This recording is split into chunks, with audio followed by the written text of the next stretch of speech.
제자로라는 닉네임을 쓰신 분이 굉장히 많이 댓글을 다셨어요. 제가 시간이 없어서 지금 답변을 못 드렸는데 질문을 많이 하셨죠.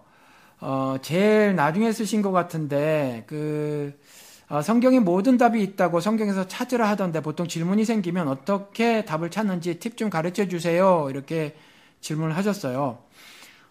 이것에 대해서는 제가 여기에 간단하게 답글을 달아드렸습니다. 그런데 이 질문을 하기 전에 요한복음 8장 기사를 가지고 와서 예수 그리스도께서 음행한 여자를 사람들이 돌로 쳐 죽이려고 하는 장면이 있지 않습니까? 요한복음 8장에 거기에서 예수 그리스도께서 땅바닥에 손가락으로 무엇을 쓰셨다라는 거죠. 그래서 도대체 무엇을 쓰셨을까? 이것이 궁금하셨던 것 같아요. 그래서 성경 여기저기를 찾아보셨던 것 같습니다.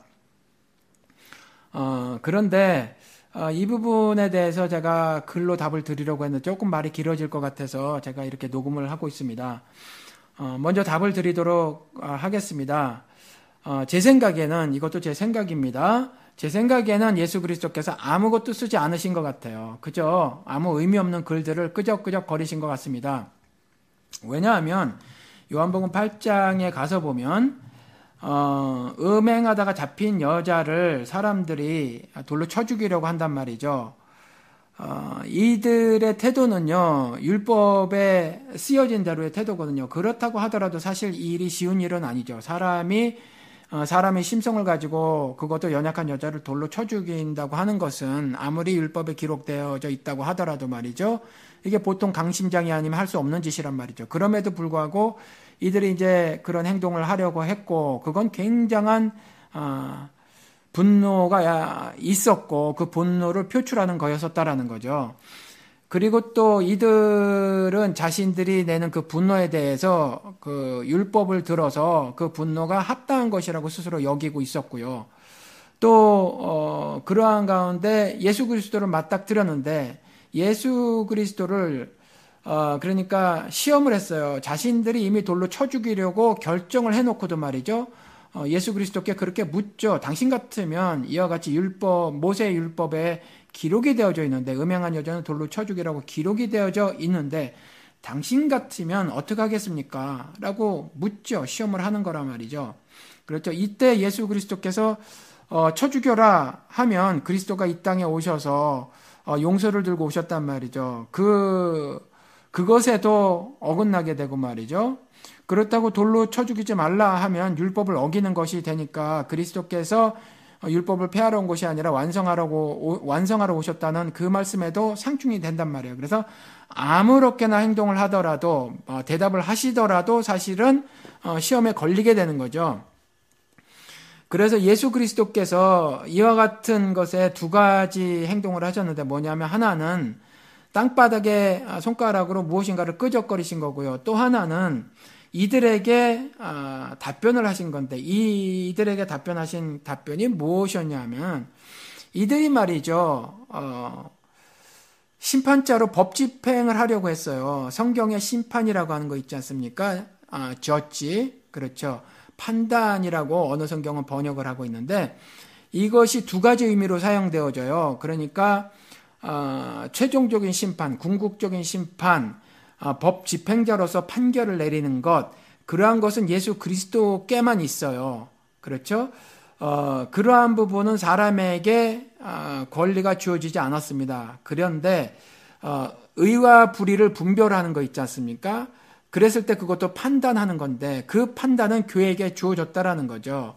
성도들에게 주어졌거든요. 그래서 천사도 판단하니 교회야 성도들아 너희들이 세상을 판단하는 줄 알지 못하느냐 이렇게 말씀하고 계시고 또 열매를 보고 나무를 좋은 나무인지 나쁜 나무인지 판단해라 이렇게 말씀도 하고 계시단 말이죠. 그러니까 이와 같이 의와 불의를 판단한다는 의미에서 심판하는 거 있지 않습니까? 그것이 한국 성경에는 그냥 다 심판으로 번역이 되어 있어가지고 말이죠. 이게 혼란스러운데 이와 같이 두 가지 다른 의미로 성경에서는 사용을 하고 있거든요. 그러니까 후자의 경우는 교회의 즉 성도의 신앙적 의미고요. 전자의 경우는 인간에겐 주어지지 않은 하나님만이 가지고 계신 신적 권리라는 거죠. 권한이에요. 그러니까 하나님만이 가지고 계신 그 법적 권리, 그 권리를 행사할 사람은 아무도 없어요. 그런데 10절에 가서 보면 이제 사람들이 다 떠나가고 난 다음에 여자에게 예수 그리스도께서 말씀하시기를 여자야 너를 고발하던 그들이 어디 있느냐 너를 정죄한 자가 없느냐라고 물어보시거든요. 이때 영어 성경에서는 정죄를 컨뎀이라고 했어요. 그러니까 이들은요 모세 율법을 가지고 음행한 여자가 불법인 거는 알았어요. 그렇죠. 그러면 그 불법에 대해서 그 불법이라는 저지, 판단, 심판하는 것은 가능하지만 이들이 돌로 쳐 죽이는 일에 대해서는 인간에게 그 권한이 주어지지 않았거든요. 법 집행자로서. 그러니까 이들의 이와 같은 행동에 대해서 예수 그리스도께서 말을 하기를 너희들이 죄인인 주제에 죄인을 그 죄인의 그 죄를 너희들이 판단하고 그 다음에 죄를 물어 죄의 그 형벌을 가하겠다고라고 그들에게 말을 하는 거거든요. 그것이 불가함을 말씀을 하신 거예요. 그래서 죄 없는 자가 나와서 쳐라 이렇게 말씀을 하신 거거든요. 죄 없는 자가 나와서 쳐라. 그러니까 이와 같은 행동을 한 유대인들 있지 않습니까? 이 무리들에게 말씀으로 분명히 그와 같은 메시지를 전하셨어요. 그렇죠? 전하셨고 자신이 하늘과 땅에 있는 모든 권세를 하나님으로부터 위임을 받고 이 땅에 와서 공생의 사역을 진행하고 있는 메시아임을 분명히 선언하고 자신이 하나님의 아들과 그리스도 되심을 말씀하시는 거죠. 이 부분에 대해서 그 무리들에게 분명하게 말씀을 하셔서 그 시험하려고 했던 자들을 다 물리치시고요. 자신이 누구이신가를 분명히 이 구절을 통해서도 말씀을 하고 계시다라는 거죠. 그래서 사실은 몸을 굽혀서 손가락으로 땅에 뭐라고 쓰신 것에 대해서는 특별한 의미가 이 문단에서는 없다라는 거예요. 그래서 사실은 추정을 해보기는 이것도 요한복음에서 구체적으로 무엇을 썼는가에 대해서 쓰여져 있지 않으니까 그리고 제가 해석하는 대로 그냥 아무 의미가 없이 끄적거렸다라고도 쓰여져 있지 않으니까 그냥 추정을 하는 거죠. 그렇죠? 이렇게 해석이 가능하다라고 생각을 하는 겁니다.